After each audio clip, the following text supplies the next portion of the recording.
LimeVibe. Good night, everybody, and welcome once again to another LimeVibe Live podcast. I'm your host, the great one, the illustrious one, Yori Arman Kemp from Nassau, Bahamas, along with my beautiful co-host, Ms. Kimberly Ramkalaman from Trinidad and Tobago.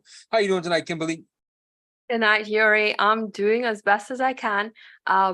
Forgive me, I think my internet is kind of iffy because I'm not hearing and everything seems to be breaking up ever so often. So I just want to give my apologies if I seem a little bit lost. No worries, Kim. It happens every now and then, but we can understand that we're in the islands and we don't get all the good service that they get inside the United States, right? People take for granted that we live in the Caribbean, that we don't have all the access to all the prime time stuff and all the good working equipment and the running electricity and the properly functioning telecommunication systems, man.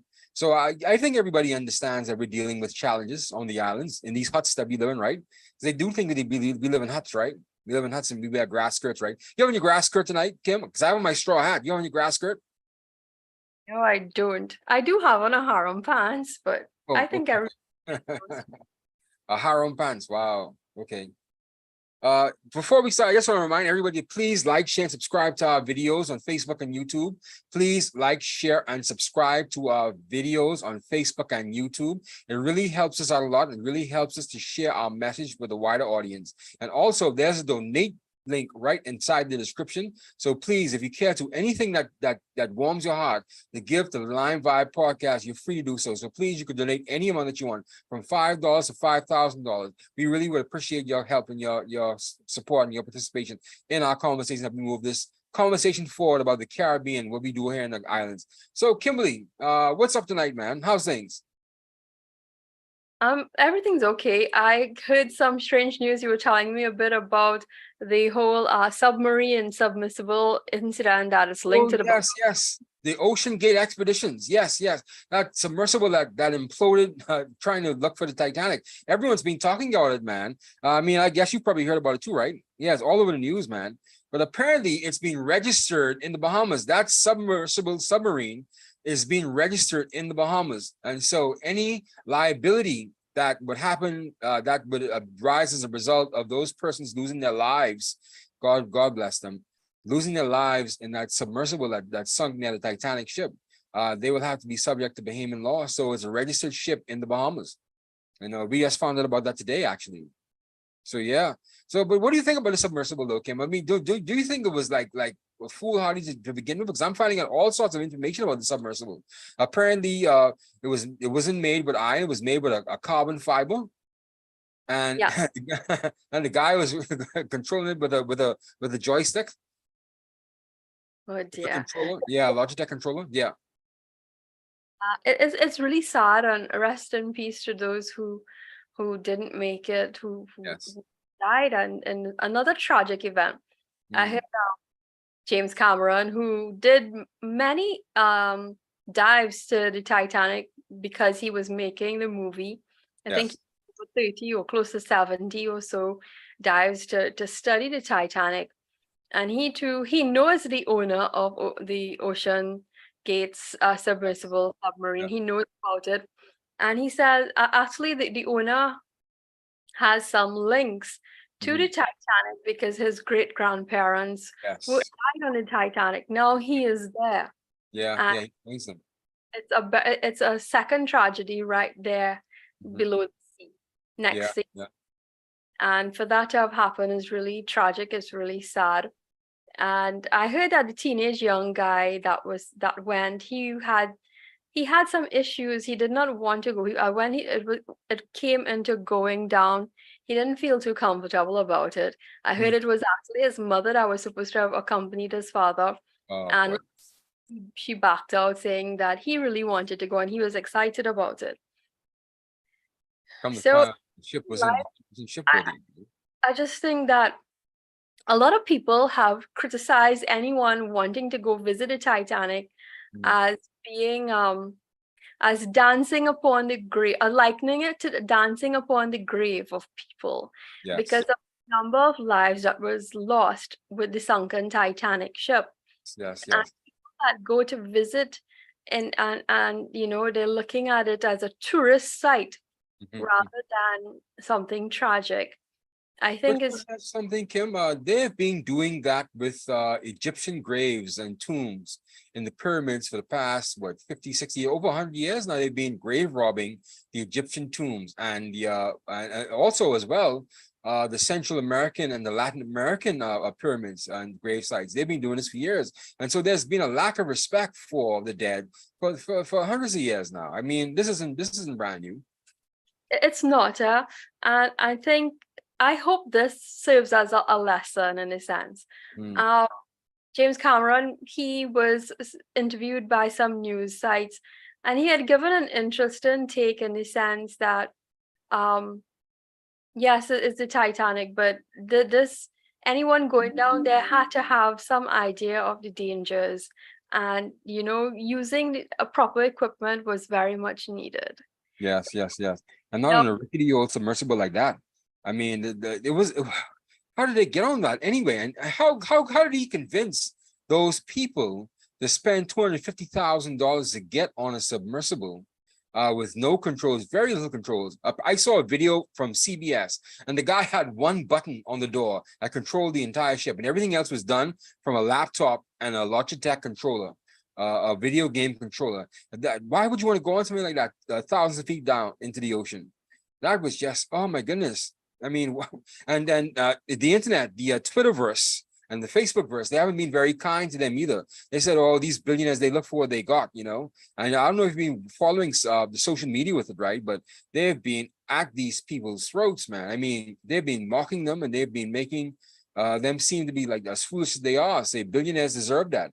I don't think we need to go that far. We don't need to be, mocking the dead and mocking people for their misfortune. But but you have to ask the question: why would you go down in the submersible that clearly wasn't seaworthy? I mean, he couldn't convince me to go on that, Kim. He couldn't convince me to go on that.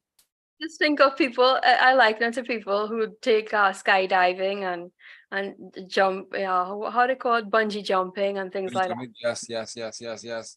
Daring, and you have to do something to give you that thrill and adrenaline rush. That this is what you need to do. You feel the need to do. Mm-hmm. But what I want to find out though from you, I know that you're a student of law in the Bahamas. I wanted to know, what would be the implications? How do you see the Bahamas law dealing with this entire situation? If you can just paint a scenario, a possible scenario, how you see this playing out in the Bahamian courts if someone were to decide to take up some sort of legal arbitration against this company. Yeah, most likely it's going to be a tortious case, and they're going to want damages, and they're going to want hundreds of millions of dollars worth of damages. And I think the Bahamian courts are well equipped to adjudicating this. It doesn't need to be wound up. I think the company still stands that it is not bankrupt, so it has money. It made money, and so the people are going to ask for whatever's left in that company. And the courts are probably going to acquiesce to any damages because. But then again, on top of that, though, these people, they signed a waiver. Apparently, they signed a waiver that said that that the company basically absolves themselves from any liability. So once you sign that waiver, you pretty much handed your life over to Ocean Gate Expeditions. So I mean, then with that, the court has to weigh all that in the balance, and of course, there's going to be international pressure. And I don't think that the courts are going to be minded by international pressure, but it does play a factor into the court's mind because they're going to be watching on the news cases and the news reports, and they're going to see all of that. But let's just see. I can't speak for the court, but let's just see what the court does, because these people did sign a waiver to go down there with the ship. Yeah. But I know a lot of people, the international community is going to want to see some sort of legal redress. Yeah. In this situation, and, Yeah. and they're looking at how you'll pan out with it, how it plays out in your courts. Yes, yes, yes. I think it's going to be a first here in the Bahamas to deal with something of this magnitude, like this. It's going to be significant. They've dealt with large winding up cases like Bahama and FTX, but to have a case like this where there's liability that needs to be discussed, and where you have people signing waivers, basically absolving the company from liability, there's going to be a real interesting case to follow. So we're going to see. We're going to see. We have this other situation playing out with Russia. We see we have Jenny Prigozhin. Yes. I think Prigozhin. Jenny marched on Moscow. If that wasn't an American, sponsored aborted coup, I don't know what it is. That has America's hands all over. That's the CIA's hands all over that. No, I'm looking at it in a sense. He is a career war criminal. He Yeah. has his hands tangled up in Africa with Yeah. African leaders, and is eyeing the Russian nuclear codes. It has America's keen interest, and I've been listening to what they've been saying in the sense that if Prigozhin were to get his hands on the nuclear codes, I think it's going to be much more disastrous than whatever Putin Exactly. can actually do. So I mean, what I see, if you had seen my status on Facebook, I had posted yesterday that he is looking at taking over Russia. I see it already taking place in the sense that he understands Putin. He has been inside Putin's household. He knows workings of Putin's mind. He has, Putin basically embraced him and made him his cook. He trusted him. Yep. Funny thing too, Putin's choice of killing someone has often been the way of poisoning someone through food, right? Yes. Well, that's a weird relationship they have, though. But I don't want you to sell the United States short, though. They're not above, double crossing people. They've double crossed Saddam Hussein. They've double crossed Muammar Gaddafi. They've double crossed several world leaders. They've double crossed Manuel Noriega in Panama. And so they've double crossed several leaders who they brought to power, and then they just yanked all the support from behind after they've already created the revolution, or they've started the stir, like got rid of someone they didn't want and then pulled the rug from out from underneath them. So while Prigozhin may seem to be like a warlord, someone who the United States would not deal with, I would not sell anything short past the CIA and the NSA. I wouldn't say anything past them, he could be a double agent, because people like him, they work for money. Don't mind. Yeah, the nuclear codes is fine, but if you could put a few $1 million in his bank account, he'll be happy. But the thing is how he just waltzed in Moscow and even had a conversation with them. I think their Minister of Defense and their head of security, and basically relinquished power to them. And they took basically, and it was that easy. I don't understand how was that even possible. A lot of people are looking at and trying to discern Putin's body language and how he has been speaking. And even in his statement, he did not refer to Prigozhin as his name, but he called him as someone that was once a close ally. Yes. And everyone was trying to look at his eyes. His eyes told another story, according to the experts, or those who analyze body features and body language. That his eyes told another story, in the sense that he seemed for the first time a bit stressed and scared or concerned. Yes. That would shake your confidence that someone who's been so close to you could be a essential trader, because now he's looking around to everybody else. Who else around me is a trader? Who else is around me is going to really, pull away from me? You've known him to have this kind of power. He's wielded this kind of power in Africa, in African states. He is the one that is behind certain leaders and prime ministers and elections. They've taken over a lot of African states there. And Prigozhin has been the one training these people. He is a career war criminal and nothing. And I saw the Russian people celebrating him, in the sense that he actually stopped for selfies. He took out pictures with people. They were all celebrating and waving. And yes. Everyone wants to be on social media. Everyone wants to take a picture, Kim. Everyone wants to be on social media. Everyone wants their selfie. Everyone, man. Everyone. Everyone. But I'll tell you this. I heard this Prigozhin fella about 2 months ago, and he was doing an interview with an American journalist, and he had perfect English. And he had perfect pronunciation. I was wondering whether or not these people realize this man's a plant. I mean, I know that, you can learn perfect English and perfect Russian. You can almost sound like an American. You can almost sound like a Russian, right? But then his was too perfect. Like, he had too much intensive training. Like he's been speaking this for quite some time, that he's been communicating in this language for quite some time. That was a red flag to me right then. I realized he was a traitor. Then when I heard the stuff he was talking about, I say, wait, hold on, wait. I can't believe that the United States has gone that deep inside Putin's Russia and gotten somebody so close to him that they could have killed Putin at any given point in time. But yes, was watching to see what he was going to do. When I saw Prigozhin speak to the U.S. media about what he was planning to do and how he was, having reservations about this war in the Ukraine, I said, wait, hold on. I say, wait, this guy is a U.S. plan, is a Western plan. He is a Western spy. I saw it right then and there, and I saw through him with my own eyes. And I didn't realize it was going to play out like this, but it was really ballsy by the CIA, I think. It was really ballsy to get him to march on Moscow. It just goes to show you how much power the United States has, And of course, President Biden, he's out there, he's giving press conference saying he has nothing to do with it. But yeah, you would say that, right? But of course, he has something to do with it. Of course, the United States has something to do with it. Right. Anyway, that's my mini rant for the night. It wasn't an angry rant. It was just like a regular rant. So how do you think this thing is going to play out in the Ukraine, Kim? What do you think is going to happen? You think that it's going to, cause Putin to pull back? Or you think he's going to keep on pushing? Because he hasn't been making any progress in the Ukraine at all. He's still at that southeastern border of the Ukraine. He hasn't made any advances into central Ukraine as yet. So what do you think? You think it's going to cause him to think twice? Right now, Putin's troops has diminished to half what it was. I know he's lost quite a good bit of men. The last I heard that he was pulling men out from the prison, similar to what Prigozhin is all about. And his troops had dwindled. They said it was now at 25,000. It diminished from 50,000. So he has to be he has to be concerned. And Ukraine might be the least of his worries right now. Yes. Wise, I don't think Ukraine is going to retaliate anyway or pounce on Moscow in any way right now, because they might see Prigozhin as being a threat to them as well.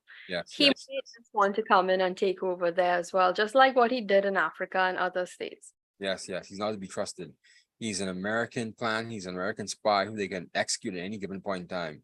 And we have to be mindful of that. And I want the other world leaders to really be looking at, especially those in Iran as well, because they think that their theocracy is so, knit tight, but they're not sure who the Ayatollah Khomeini, he's not sure exactly who's around him. He may think he has a bunch of Muslim zealots and, these religious zealots around him, but he's not sure, because money speaks. And don't mind them, praising Allah and going to the mosque every Friday. Money talks, Kim. Money talks. Money talks. Anyway, I don't think Ukraine would trust Prigozhin anyway either. I don't think he would. No one should trust him. Apparently, he ran to Belarus now. Did you see that? Yes, and the president of Belarus is actually one that was appointed by Putin. So for him to be, turning on Putin and going towards Prigozhin is something of, you're showing that, hey, no one can be trusted. Putin's allies have been falling by the wayside. If these are the men that he calls his closest ones, I don't know what else is happening inside. And apart from that, Prigozhin has his links in Syria and these other Middle Eastern countries. We know that Russia has a handling with Syria as well. So it is a bit of some world domination going on there. China is also treading carefully. A lot of people are also curious as to how China is going to deal with this, because it's now making Putin look weak in their eyes, sight, right? Yes. Making him look very weak, very, very weak. And I'll give you my take on that too, Kim. I always thought that they always overhyped Putin and what his capacity was. Yes, they have a stockpile of nuclear weapons. That's fine, right? But then Russia really isn't the economic power that people really brought out to be. And, you have to really look at the size and the capacity of Russia to actually do what it said it was going to do. You'll be seeing now that it really can't overtake Ukraine. Ukraine was a former satellite of the Soviet Union. And so you can't take over the Ukraine. I mean, the United States went to Iraq and took it over in less than 3 months. I don't think they could take over South Florida in 3 months. Or Alabama or Louisiana in 3 months, man. but never underestimate. I mean, this too is also giving a way to, that rise of the East. We know that China is that sleeping one, Yes. sleeping one in the East, and Yeah. he has always flexed his military. They on patrol, on marches, Mhm. just to show the enormity of his military force. Yes, yes, yes, yes, indeed, indeed, indeed. So President Xi Jinping should be watching very, very carefully what's going on here. And he should really pull back his plans for Taiwan too, because he's not sure who's around him either. You know, he's not sure who's around him either, who he could trust. That might be the first thing that he might do because he knows how sensitive attacking Taiwan will affect America. Yeah. America doesn't have all its ducks in order when it comes to this because they are heavily dependent on Taiwan. We Mhm. saw what happened during the pandemic when trade and shipping was cut off in a sense. Mhm. And they suffered when it came to their microchips and everything the Yes, entire country depends on, yes, yes, yes. basic These microchips. car chips. Your vehicle, they couldn't even sell brand new vehicles. They could not even have a steady supply of appliances. Mhm, mhm. Yep, So yep, it's going to be disastrous for America if China does that. And yeah. and, to, and he did not like it. Xi Jinping didn't like it when American diplomats visited Taiwan earlier this year. No, absolutely not. But they've been provoking China with this, but they can't stop Americans from going to Taiwan. I mean, and that's the mentality of the Chinese that I want you to be really, really careful of. They think that because they say don't go to Taiwan, that we shouldn't go to Taiwan. Yes, we will go to Taiwan. I've been in Taiwan before. I mean, it's totally different from mainland China. The people are more friendlier, and they're all the same people. The same Chinese ethnicity, right? But it's just that they're more friendlier, they're more relaxed. Walking the streets is less stress. You know, and you feel less eyes on you. I would keep the Chinese out of Taiwan at all costs. They're before they destroy that country. But then again, when you listen to all this rhetoric coming from China, how they want Taiwan back and how it's a rogue state, is a rogue island, right? And they really see Taiwan as a rogue state. They're really serious about that. They're really serious about this two-country system. And they think that places like Hong Kong, Macau, and Taiwan, that these are runaway states that need to be brought back. Of course, the United Kingdom, they capitulated on Hong Kong years ago, right? And the Portuguese gave back Macau as well. And so they're waiting on everyone just to pull away from Taiwan. But I don't think the United States is going to pull away from Taiwan for the very same thing that you said. There's too much invested in these microchips that runs America. And they can't, and these semiconductors that run America, they can't really pull back from Taiwan right now. So it is going to be a fight. If China wants it, it's going to be a fight because you can't destabilize. If you're going to destabilize the United States, let's just go for broke. All right, that's what the average, white male redneck American in any kind of capacity in the United States is going to think about Taiwan and China right now. If you want to go dirty, let's go dirty. Let's do it. Let's do it. Let's do it. And they're going to rally. You're going to see a rallying of the American people, and of course, they're going to get behind a bit of. It's going to have a racist twinge to it, like every war does. But still, though, I don't think China wants to do that because I think the United States is well prepared to nuke them. To be honest with you, You think so? yeah, I think so. that America also thinks China can do the same to them. And we saw that what China has been doing in the past few months. They've been Mm, spy, they've been brave enough to send spy equipment and things like that over drones, sent yes, over to America, entering their airspace without any permissions, without anything at all. yes, yes, yes. That is a sign that they are planning something. I believe so. They're watching. They're watching the United States. I'm surprised those balloons got that far, though. I honestly believe that America allowed that to happen for a purpose. They Mm. wanted to see how far they would go. You think so? And yeah, I believe that. I honestly While believe take that. him. Yeah. Expound on that, man. What do you think they were doing? I mean, why would you say that? Moved basically all the way from the Midwest all the way to South Carolina, not so. Mm, And I think they America does not allow anything to pass them, I think, in my eyes, in my belief. mm. They're aware of everything that's happening, even more conversations we're having right now. Yeah, absolutely. And I think they wanted to see how far this was going to happen. Mm, how mm, far it was going to reach, what was it going to do. mm.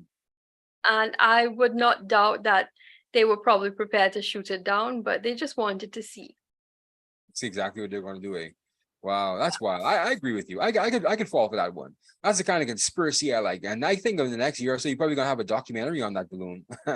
No, I firmly believe that too, Kim. That they watched that and they knew exactly where that balloon was headed, where it started from, where it was going. And it wasn't until probably some looky loose saw it in the air and say, "Oh, people was running him out." And people was, "Oh, look at the balloon! That's a Chinese balloon." And people start talking, "Yeah, yeah." And then all of a sudden, "Oh yeah, we gotta do something about it now." Okay, let's come on and be honest about it, right? And then that's what happened. So yeah. So We're yeah, talking about, yeah, what's that? no, I say yeah. China just got to be careful, man, because I believe firmly that the United States has places like Iran and China wired from the port to the central city, to Capitol Hill, to their capital city. They have everything wired from their electricity grid, from their telecommunications grid. They have spies everywhere. They have infrastructure in place that could destroy these countries from the inside out if it comes down to a war, to cripple them before they even nuke them. But I think there's any two candidates to be nuked in the world by the United States if it comes to war. I think it would be Iran and China. I think China would be nuked first because there's no oil in China. I think they may think twice about Iran. They may think twice about it because of the oil. But yeah, it's going to be scary. I don't want it to happen though. I don't want it to happen. I want peace. I really want peace. I want this war in the Ukraine to stop, to be honest with you, because I don't think it's necessary anymore. Putin is not making any point, and Zelensky is making more of a point. If anything, that he's being firm in his resolve. I think this war should stop. Putin should just back off and count his blessings and lick his wounds and move on. Just like the United States to move on from Vietnam. The United States lost Vietnam. They couldn't win. They need to get away from the Ukraine, man. And I don't know who Putin is really listening to now. Maybe he doesn't trust anyone now because Prigozhin really pulled the rug from underneath him. But he needs to talk to somebody else and tell him, say, please come to your senses, man. You're not going to win this war. Even if you win the war in the Ukraine, what's going to happen with the United States and everybody else in NATO? They're not going to let you have that chunk of the Ukraine. They're not going to let you have that. And so it's going to lead to another war another 5 years on the road. So he should really think about this, man. Yes, he should. I think Prigozhin has gotten his attention, Putin's attention, Yes. and see how he plays it out, how he Yes. plays cards, and that's what we need to look at. Hmm. We're talking a bit about China. I saw that of you call her my favorite prime minister. That she from Beijing, where she held talks with the Chinese premier Li Zhuang, I think, Okay. and they're looking at importing some things that are competitive products from Barbados. So China is looking to import products from Barbados. Okay. So they want to steal Barbadian technology now? I don't think it's what does Barbados have to offer China that it doesn't already have? And you always look at any relations with Caribbean countries or China. And she took the opportunity to thank them for whatever contributions they made during the COVID-19 pandemic. They would have contributed to in the fields of I think it was vaccines, the Sinopharm vaccines and things like that. So I mean, I know she's trying to build trading partners with different people, because she's looking at Africa, she's looking at Saudi Arabia, she's looking at Dubai and other places that they can do trade. And China, she has her eyes on China, and they signed something, a bilateral cooperation that will allow for this global development initiative for their blue economy. Blue economy means, fishing and shipping and things like that. Yeah. Medical, healthcare, news and media. So yeah, all of that was part of the package, and that's where she was this weekend. So another one bites the dust in a sense when it comes to building relations with China. Yeah. But Barbados moved away from Taiwan years ago, though, to side with China years ago, though. I mean, they were one of the first Caribbean countries to really drop Taiwan and really move towards the People's Republic of China. They just took so long to get the money from China. That's all. Yeah. Trinidad has been in it for a long time, since the early 2000s under Patrick Manning. Yes. loans from China. China, the Shanghai construction company is big here. They're Yes. responsible for quite a number of large construction buildings. The Mhm. NAPA, that's the National Performing Arts Facility, as well as the Children's Hospital. They've done quite a good bit of things, even under the Kamala Prasad tenure and even right now under Rowley's administration. Yeah, yeah, So yeah. China has a good presence here in Trinidad, and they are very much involved in a lot of financing projects. My only concern is though, Kim, I think we've spoken about this before, that have we seen how we're seeing now the world playing out, and the United States tensions with China starts to grow ever so slightly. It's building up to a crescendo now, that our leaders have walked us into these things and they're not sure exactly how this ball is going to bounce. And I've actually heard some black elites talking about China, hyping them up as if, that's good for the United States, that China is really coming up. That's really good for the United States. Do you really want to be under Chinese control? I mean, really think about it. Do you really?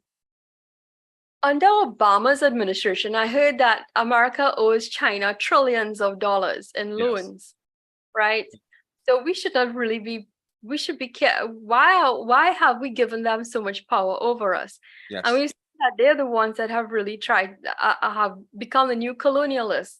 Yeah. And they are here in the region, Caribbean. They Mhm. are in America. They own many governments, and they can hold governments to ransom if they do like, Yes. because Yes. of the large amount of loans that they have. And you see the whole debt ceiling incident in America right now, and they also they're in debt already to China. Mhm. In this situation, anything could cripple them. Yes. Yes. Yes. That too has And a effect on us because of the feds. and the debt itself is bad, right? But I could forgive the debt because everyone borrows money, right? There's is the influence they have along with the debt. Is controlling our leaders to a point where they depend on the Chinese personally, and they have strategic interests in some of these countries. The Chinese government building a hotel isn't bad, but when they start to, really invest in your infrastructure, like your telecommunications and your electricity and your ports and things of that nature, where they really could hold your country hostage, and they really have your politicians in their back pocket, where your politicians have personal loans with the Chinese government or with Chinese states or with Chinese entities, then it becomes a problem. Then they have real control of the country. But borrowing money on behalf of the country is bad. But at least the country has the ability to pay it back. If you're going to lend me your money, if I'm in bad debt and I can't pay the money back, then it's shame on you for being a crappy lender. If you're going to give me $200 million, I only can pay back $10 million. Who's really the fool, here, Kim? Who's the fool? They are very smart. Here in Trinidad, it's been touted and said that have taken over the pitch league or Yes. lab, right? And the scary thing about the Chinese, Kim, I gotta say this, the scary thing about them is that when they buy stuff, they own things for life. They don't give it back to you. Yeah. Once you see the Chinese invest in something, they don't give it back. So you have to be really careful when you're doing business with them, man. They're really shrewd like that. When they buy something, they buy it for value. They buy it for life. They understand the importance of these things. We have a problem right now with Hutchison Mampoa in the Grand Bahama Freeport area.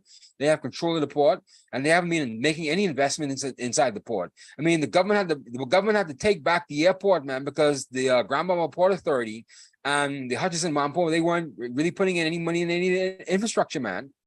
And so we had to take it back.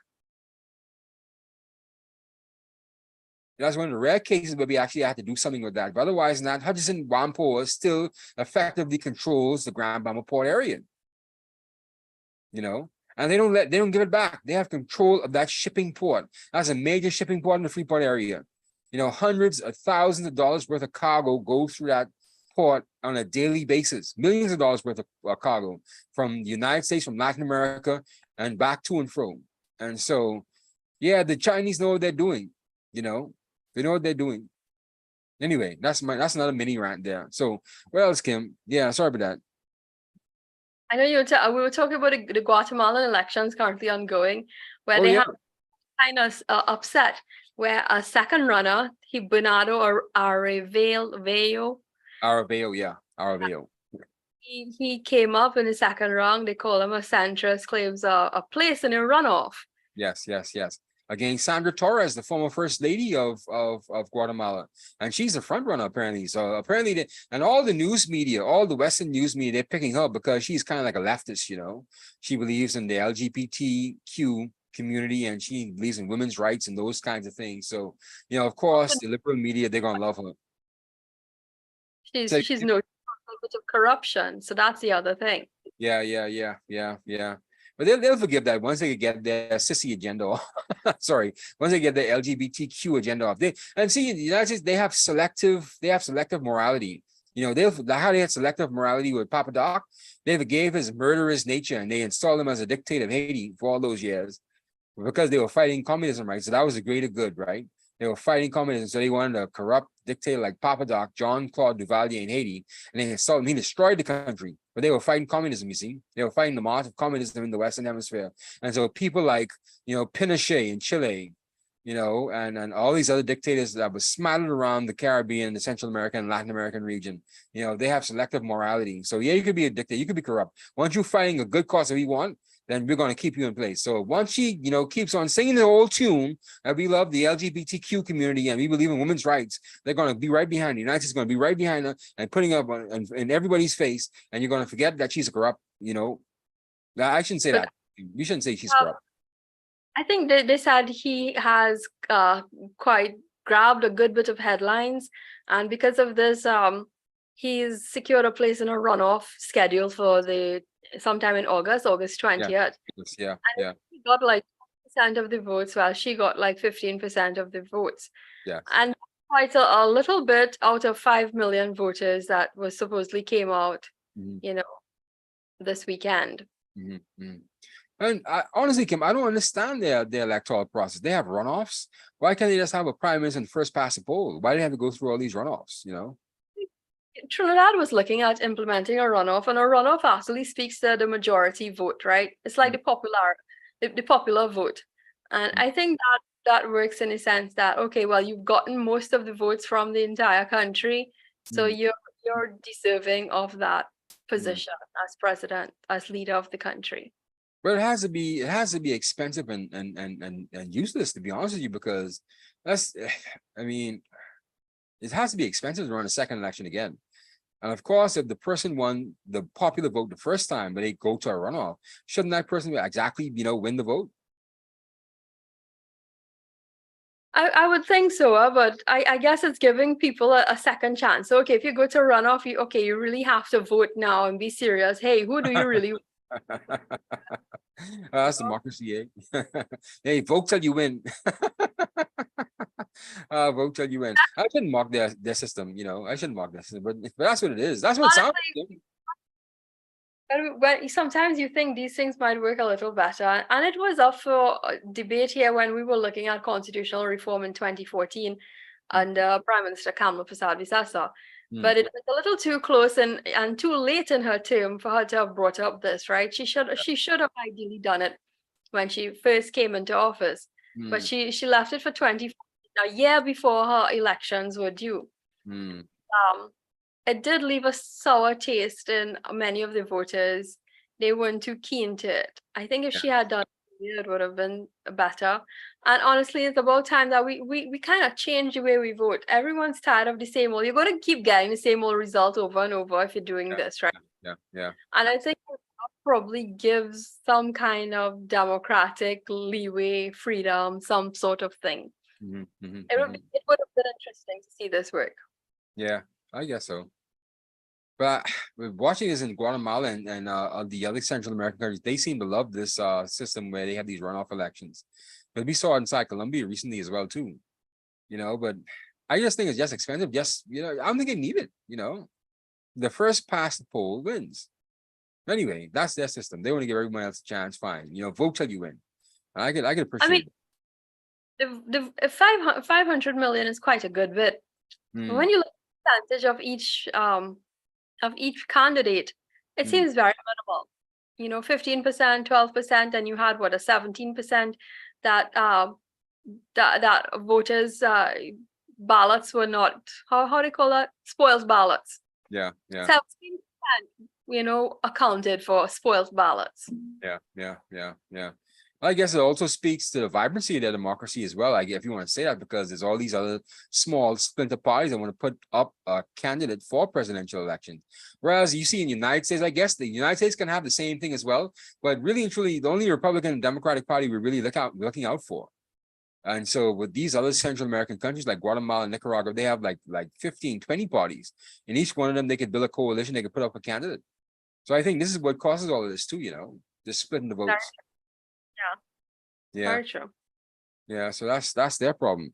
So yeah, Kim, I mean, we're gonna cover that tomorrow inside the Caribbean Magazine Plus as well. We're gonna cover this Guatemalan election tomorrow too. So be on the lookout for that,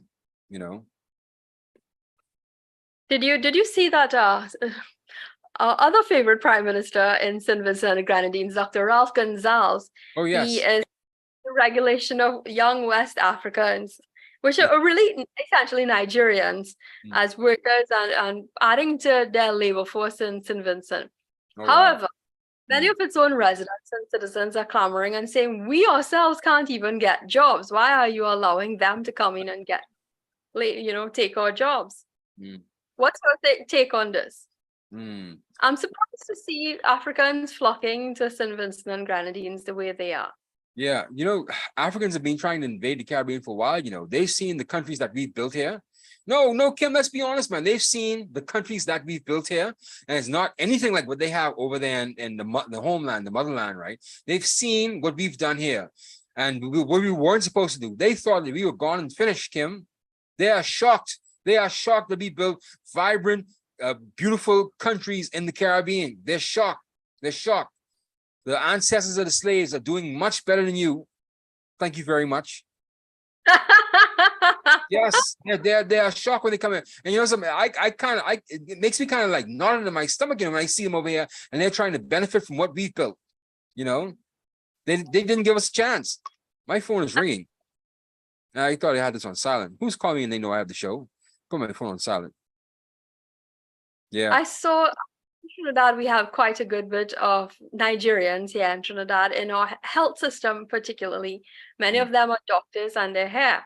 I actually worked with one. He was. Okay. They really don't have any regard for women and how we are very protective of ourselves and things like that. They feel they can tackle. And even the female doctors, I've dealt with them in our hospitals here in Trinidad, and it was not the least bit pleasant. They were very rough and they accused me of lying yes. My job and things like that. And they basically just tell you, oh, well, just take Panadol. Take Panadol. That's it. Panadol. Okay. I thought it was just me who thought that the Nigerians are pretty rude. There's some rude people, they don't know how to talk to people, man. Very, very. I know there are some people that actually revere them because they came from the motherland, but they aren't really nice people. I know one of my former colleagues actually was engaged, and I think she eventually married him. And she viewed him as being like a prince from the motherland. He lived in a very lavish home. I look at social media and I look at Nigeria, they seem to live really good. They have big homes. Yeah, I mean, they're not living in mud huts like how we think they are, and that's why I can't understand our Caribbean boys and girls, wanting to go back to Africa, thinking they're going to make some impact, that they're going to bring back some brand new value and knowledge that's going to shock them. Are you kidding me, man? They really think that Africa is this dumb backward block in the middle of the African Ocean and the Indian Ocean and the Atlantic Ocean. They really think that that these people live in mud huts and they're so dumb and they're so stupid that you're just going to walk over there with your Western experience, you're just going to walk in and you're going to show them how we do things in the Western world. Give yourself a break, man. Get over yourself, man. You fool. They sold your grandfather and your great-grandfather into slavery. They are the descendants of the people who sold your fathers and your grandfathers into slavery. They're not idiots. They're not dumbos. They're not retards living in mud huts and wearing grass skirts. They're very crafty, cunning people. They may have their priorities mixed up. They may not know how to run a country, but man, my goodness, they're not dumbos, man. So you don't think you're going to walk over in Ghana or Nigeria or Ivory Coast and think you're going to run anything over there. You know, and they're so naive. Our boys are so naive. This is why I'm concerned with them. This is why I'm concerned about them, man. They're having all these, these meetings with the African XM Bank, and they bring him over here for discussions over here to talk about what they're going to do here in the Caribbean, how we're going to have this trade and this kumbaya moment. They're so incredibly stupid. They're so naive. Don't be so stupid. You don't even know what them people are trying to do over here in the Caribbean. You don't know what they're up to. You don't know. You don't know. Like all of a sudden, all these years, 400 or 500 years now, we've been suffering over here. We had to build these countries from scratch. And you have them coming over here trying to benefit from what we built. And now you think they're going to walk in here, you were going to walk back to Africa and we're going to see them with their hands held wide open for us? You fool. You fool. Will that happen? I honestly feel they don't view us as human, at least my experiences with them. They view us as slaves. They view us as slaves, Kim.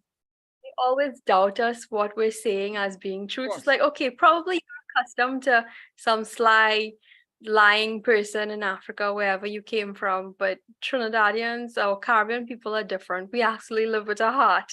Yeah. Different. We are more family oriented and yes. Not cold. Definitely not cold. We're very warm, friendly people. Exactly. Anyway. And that warm heart is what actually got us sold the first time, to be honest with you. That warm and trusting heart, that soft heart, not wanting to fight. That's what got us sold in the first place.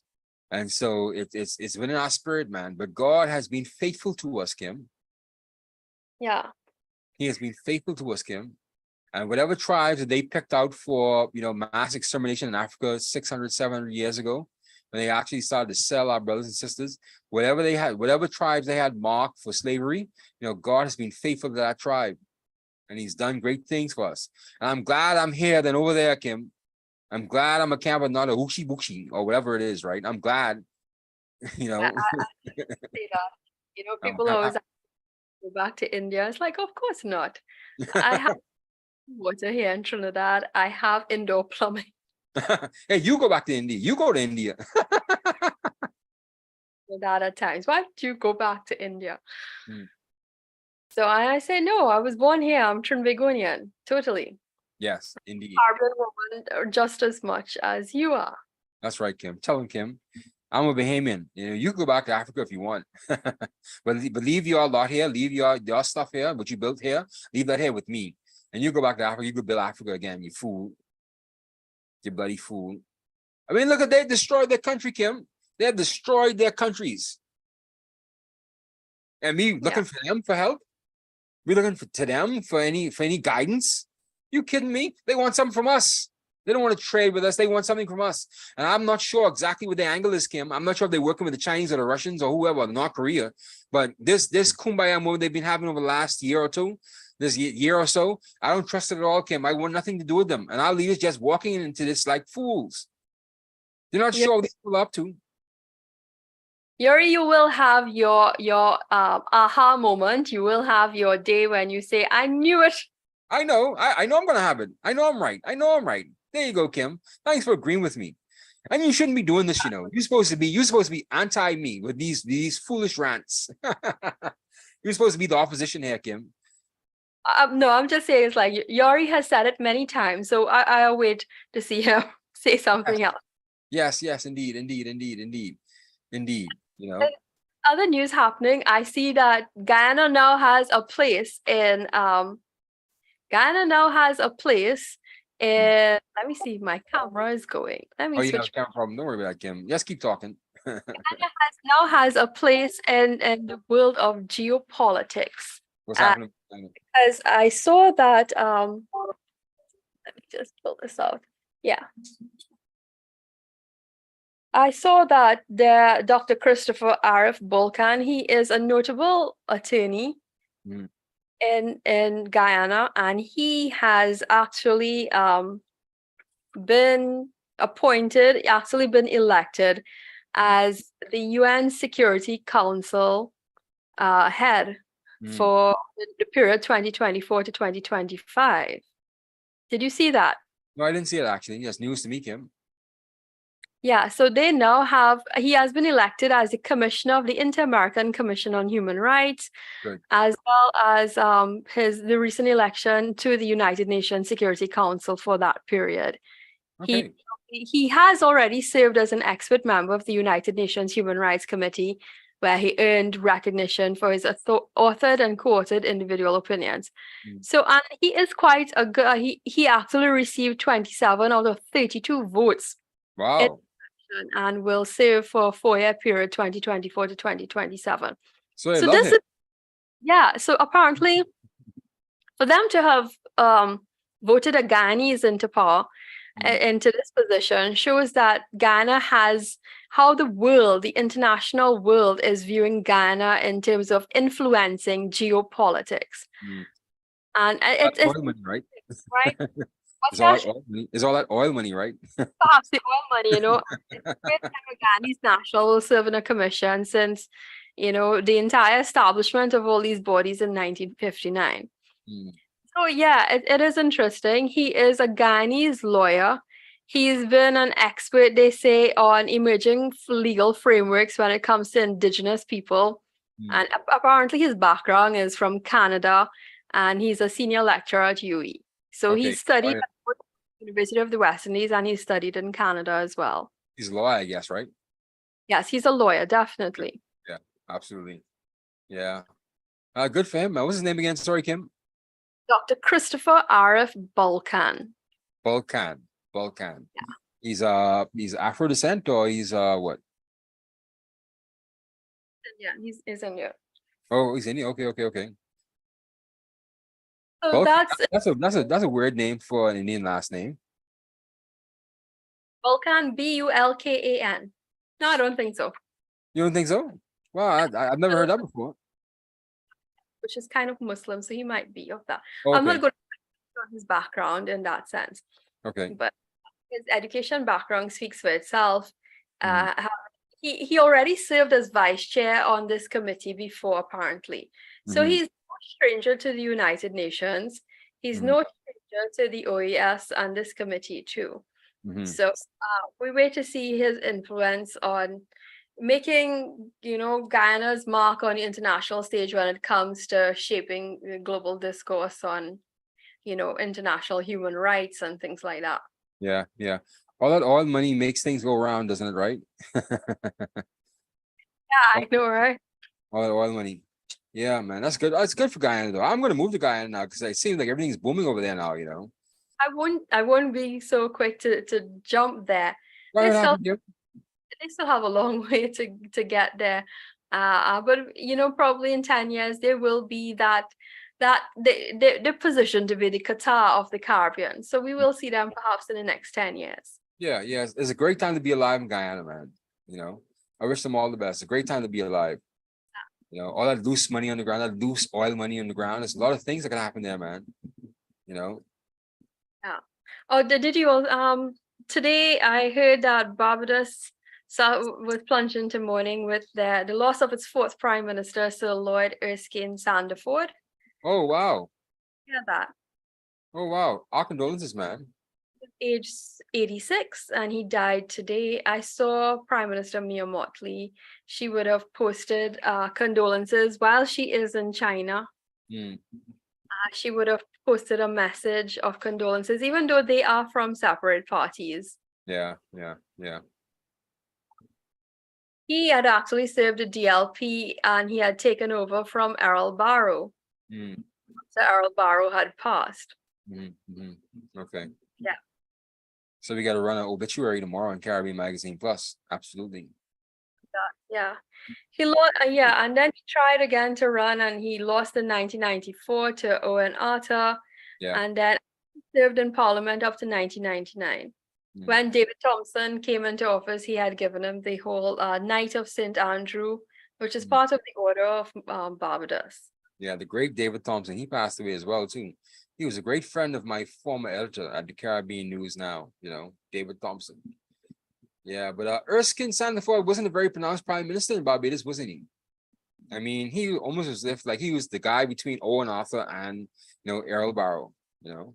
Between Owen Arthur and Barrow, right? Yeah, yeah.